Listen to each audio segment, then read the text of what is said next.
Does Lynchburg have a gang problem? So we certainly have gangs in Lynchburg, I think, like any city of our size does. You know, we have about 24 identified gangs. 7 of those are criminal street gangs. 17 of those are criminal street gangs. We have about roughly 220 identified either gang members or associate gang members. So, for a city of roughly 82,000 people, I wouldn't say it's a huge problem per se in that it's overtaking things, but it's certainly something that we pay attention to, and certainly we have gang members that are involved in some of our more violent crimes. So it's something we pay a lot of attention to. Do those numbers fluctuate over time? Yeah, definitely. We have some folks that through time or through incarceration or other things may choose to kind of remove themselves from that environment of the gang activity. And then obviously gang members are constantly recruiting new members to come into their gangs. So it's something that we keep track of, and it certainly does fluctuate. Is there something that makes Lynchburg an attractive place for gangs to conduct business, maybe more so than another area? I don't know that there's anything per se in Lynchburg that does that. Again, I think if you look at any city of our size, there's going to be some level of gang activity probably. A lot of times, when we talk about gangs, there's a broader context that we need to be looking at, looking through a lens of it's an issue where oftentimes young men, young women are looking for some sense of belonging or some sense of family. And for whatever reason, they aren't getting it at home, whether they don't have 2 parents at home or even a parent at home in some cases, and they're looking for that family belonging piece, and sometimes find that with the gang. So, when we look at gangs, we want to do everything we can, not just as a police department, but as a community. This is a community issue. We obviously have a role in it as a police department, certainly, but we want to encourage other community organizations to get involved and to help try and get engaged with these young men and young women early on. There's a lot of need out there in our community for folks to have positive role models in their lives, and so the more we can encourage other organizations to get involved with that, I think is important. These gangs are using something called the books of knowledge. Can you talk to me about what that is and how they use that? Yeah, so that's usually something that's passed down from kind of generation to generation of gangs, and it talks a lot about what the gangs believe in and kind of what their street code is, for lack of better terms, and they have to learn about the history of the gangs many times, and sometimes that's information that they have to be able to recite and know in order to either become a gang member or remain a gang member. So it's something that for as challenging as gangs are to deal with, and for sometimes as foolish as people think the folks are that are involved in that, there is some organization and structure to it. And obviously we want to do everything we can to understand what those gangs are involved in and help ideally prevent folks from ever becoming involved in the gangs first. But once they are, we want to identify them and certainly address those individuals that are involved in criminal activity. When you were heading up the gang unit here in Lynchburg, were they using the books of knowledge then? Is this something that's been around for a long time? Yeah, this is stuff that's been around for a long time. It's been involved, especially with some of our larger identified gangs in terms of Bloods, Crips, Gangster disciples. This is stuff that's been passed along literally from what you would call the OGs or the original gangsters down to folks beyond them for quite a lot of time, many years. And those gangs that you just mentioned, are those the biggest here in the area, would you say? So of the criminal street gangs, we have 17 in the cities I mentioned. 14 of the 17 are affiliated in one way, shape, or form with those 3, the Bloods, Crips, or Gangster disciples. Gangs maintain a set of colors. Why is that important to them? It's a way that they identify themselves. Gangs are usually centered around the drug trade in most cases, and that's common here in Lynchburg as well. And there's often turf or territory that they claim as theirs, and so it's a way for them to signal, or in many cases they call it flagging. They flag their colors so that they are representing the gang or repping the gang, so that it's clear that this is who I am, this is who I belong to, and this is who I believe in. And it obviously shows rival gang members of kind of where that turf, where that area is, especially when they're out. We'll talk a little bit more about that, some particular areas that may exist that you're aware of. Your department has identified that firearms are the weapons of choice among many of these gang members to commit crimes. How bad is it really? So it's hard to tell a lot of times. Certainly a lot of the violent crime we deal with in Lynchburg is gang related, and some of that is retaliatory. So a lot of times if you have a shooting, in some cases it may be one gang versus the other, and oftentimes when that happens, within days, weeks at the most, you'll often see retaliatory shootings going back the other way. So, that's of concern, obviously, because, we don't want any type of illegal firearm activity in the community. So we certainly do everything we can to monitor that. We have a pretty robust intelligence unit that looks into a lot of these and tries to not just track the activity of the individuals, but the affiliations between them, because sometimes connecting those dots is challenging to do. So they use a lot of different resources. I won't get into specifics, obviously, but to make sure they're trying to understand who's kind of partnering with who in what events or what incidents. Are ghost guns a problem here in Lynchburg with some of these street gangs? We've seen a few of them. There hasn't been a huge number of them that I'm aware of, but we are only aware of the ones that we take into our custody, right? So that's hard to tell. A lot of times, like any crime, we're aware of the crime that's reported to us. There's oftentimes other crimes that go on, and especially with gang-related crime, if one gang member is robbing another gang member, they may not report it. And so we're obviously, in those cases, asking our community members when they see something to say something, and if there's something out of place or they see some type of criminal activity to report it to us. Obviously, we have anonymous means of doing that through Crime Stoppers, so if they don't want to be identified or directly involved. But, it's important that folks in their communities, when they see something and in their neighborhoods, that they're reaching out to us so we can correctly address them and identify the involved parties. You mentioned it already. As far as crimes go with gangs, is drugs the singular crime of choice for gangs, or is there something greater than that? So they're really involved in a lot of different types of crimes. Certainly it revolves around the drug trade a lot of times, because that's oftentimes how gangs make their money, is through the sale of narcotics. But they're also out involved in property crimes too, right? So oftentimes they're stealing cars,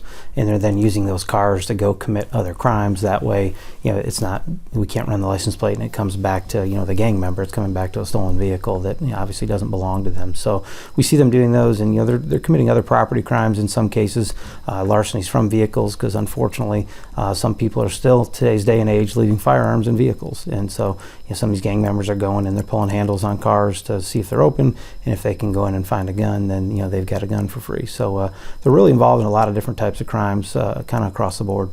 Practically everyone uses social media these days to communicate. Gangs are no different, right? They're using social media to connect with each other and beyond. How bad is it? And what are they doing with social media? Yeah, so they're definitely like anyone, your average gang member in Lynchburg is, late teens to early 20s. Now it runs a range. We have them, in terms of identified gang members that meet a criteria. We have them as young as 16, as old as about 42. We have associate members of gangs that are younger and older than both of those. But, so like any, late teenage, early 20s, they're going to be on social media using that. And certainly they use that and other apps through their phones. Everybody's got a phone nowadays, and they're certainly using those devices to communicate with each other and share information.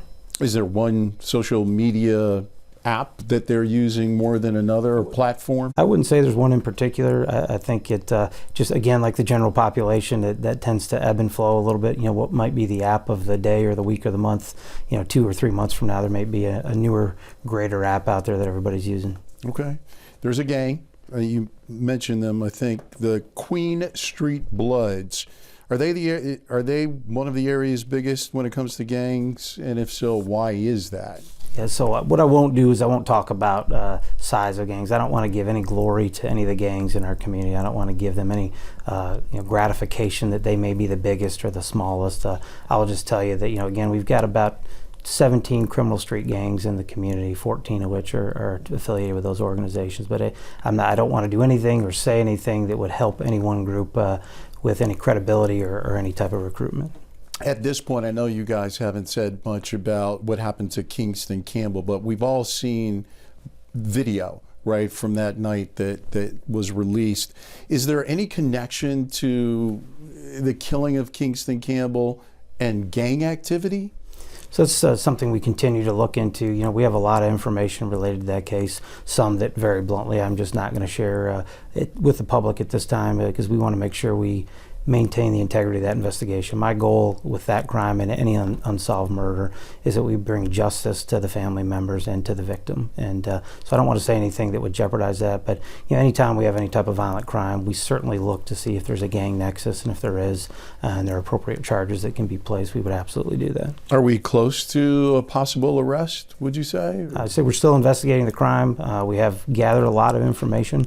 We still know there are people in our community that have information that for whatever reason choose not to come forward. And that is unconscionable, to think that a 6-year-old child doing nothing but enjoying themselves, who is shot and killed for no reason, and people have information, they wouldn't come forward. And I would just tell those people, if that was your child, if that was your brother, your sister, your nephew, your grandchild, what would you want somebody to do? And you'd want them to come forward and share that information, and that's what we hope people will do. How often do you stay in touch with his family about this case, about his case? Yes, our detectives are reaching out periodically to them. We also, through the Victim Witness Program, the Commonwealth Attorney's Office, they assist them, and we have some other groups in the community that we work with that we know are communicating, and we share information through. So we're always here to hear and listen to any concerns victims' families have, and again, we just want to encourage our community to come forward. If you aren't going to come forward with information on a case like that, I don't know what would have to happen to make you come forward if it's not a case like this.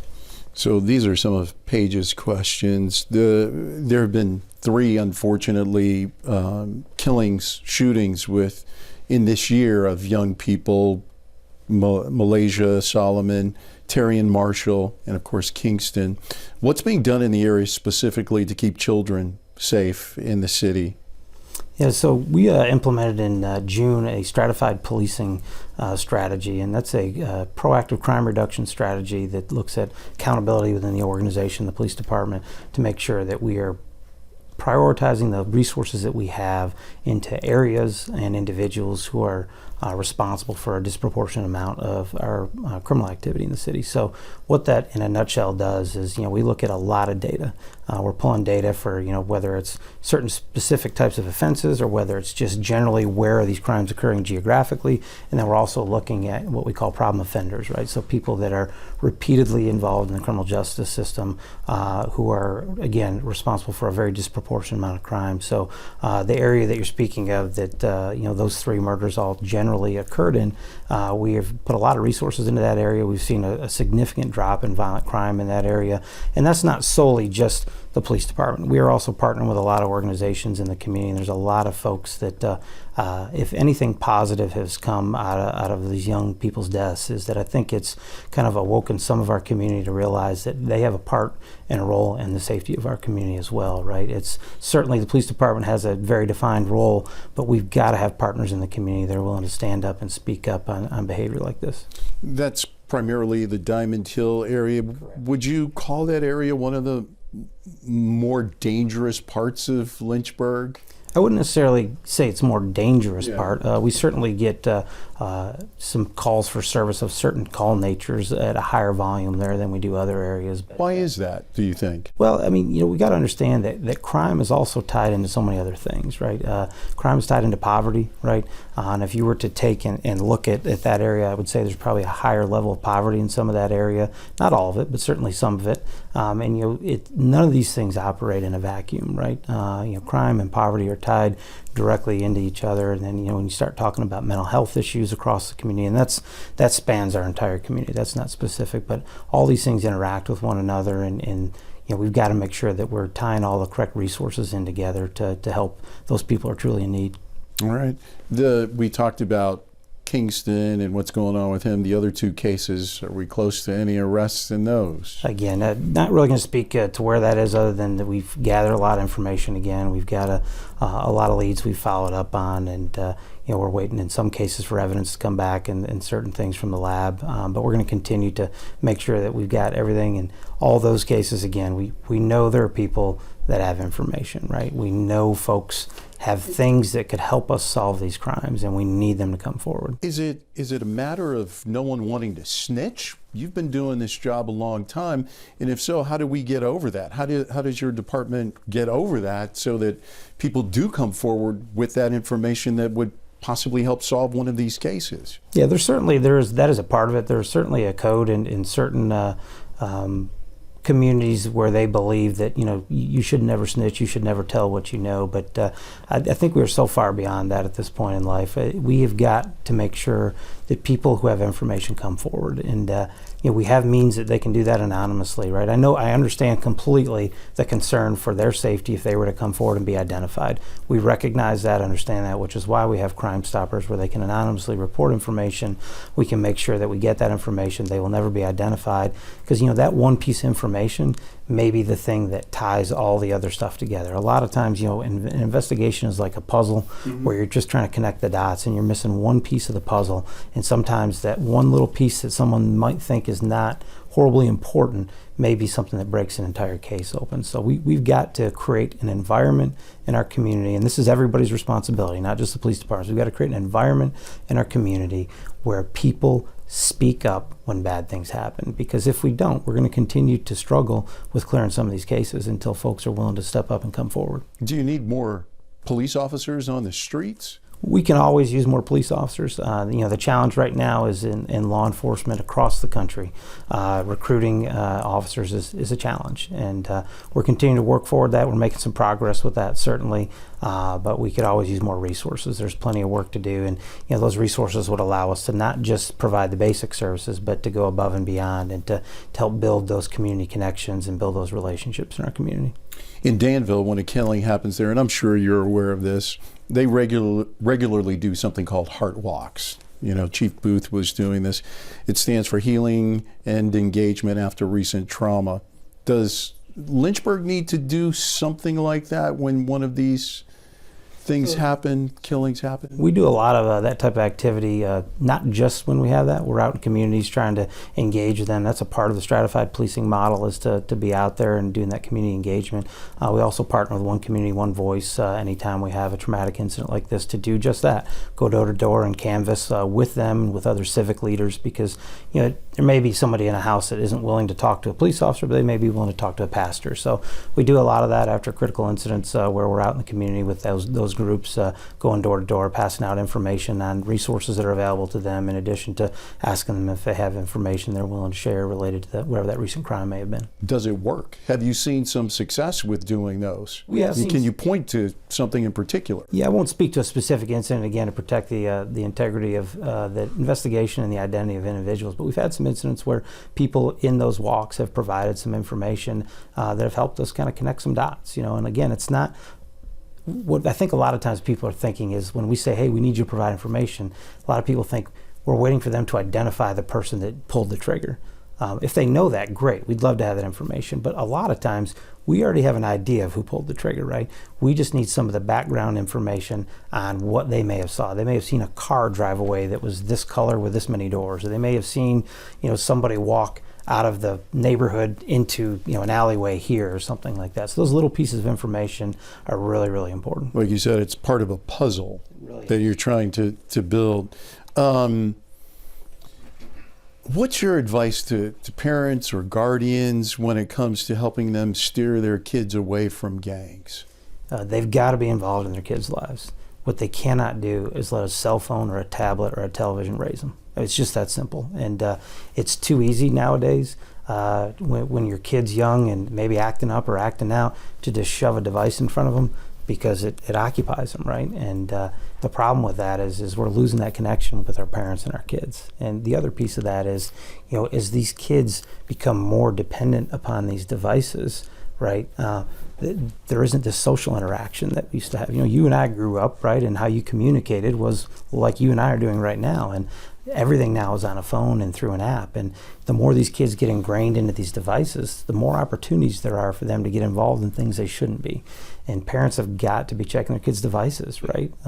Most cases, I would argue, the parents are probably paying for their kids' devices. So if I'm footing the bill for a phone and it's in my kid's hands, then I get to look at that thing anytime I want. And parents need to do that, right? They need to be engaged and involved. They need to know who their kids are hanging out with. When their kids go out, where I grew up, there was a 11 o'clock newscast that always went out. And the first line on the newscast was, "It's 11 o'clock. Do you know where your children are?"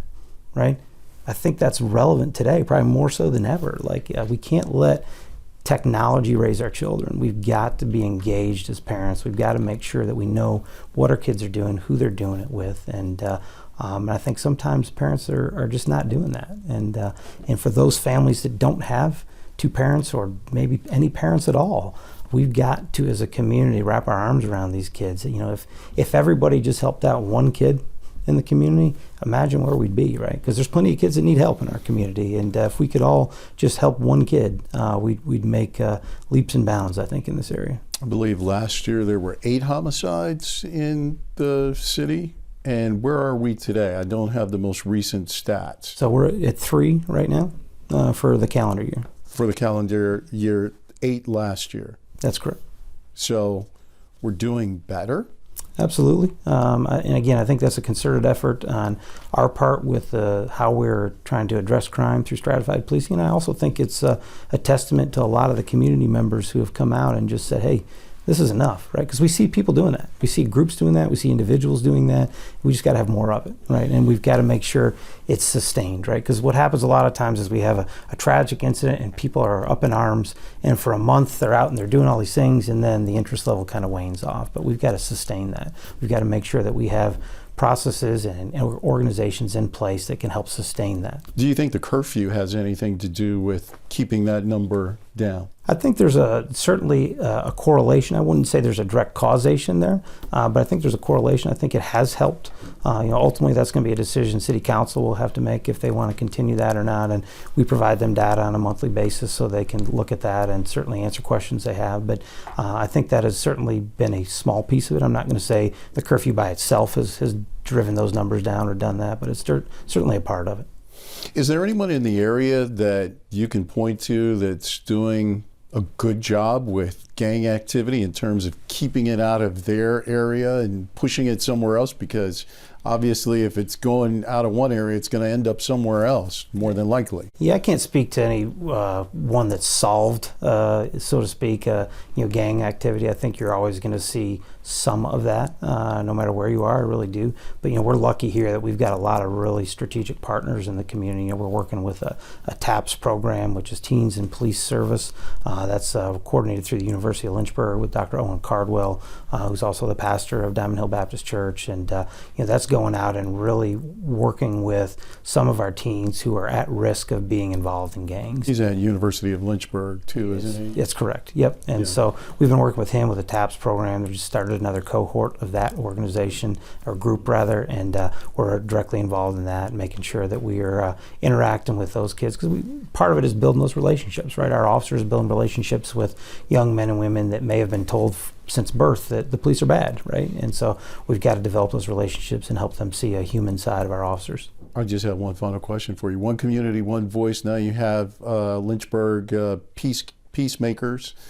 Are those groups helping to get the message out and actually helping you to do your jobs better? Yeah, more effectively. Yeah, we've got a lot of different groups other than just those two, certainly. But I think anytime we can collaborate with groups that have a similar mission, that want to have a safe community, that want to have individuals who are involved directly with going out, because we have a lot of people that like to talk about doing things, but we need the folks that actually get out there and do it. And a lot of the groups that you've mentioned and many others are folks that are out in our community actively engaging in areas that need a lot of resources. And so anytime we can collaborate with them, I think is great. And it's the old starfish story that I'm sure you've heard before, right? Which is the little boy's throwing the starfish back into the ocean, and the older guy comes walking along and says, "Hey, there's thousands of them on the beach. You'll never save them all," right? And he picks one up, tosses it in the water, and says, "Just save that one." And it's one at a time, right? And that's where we're going to make a real impact in our community, is building those relationships, one person rather at a time. Thanks for watching the ABC 13 YouTube channel. If you'd like to get more videos and live coverage and local stories, click to subscribe and download our ABC 13 News app.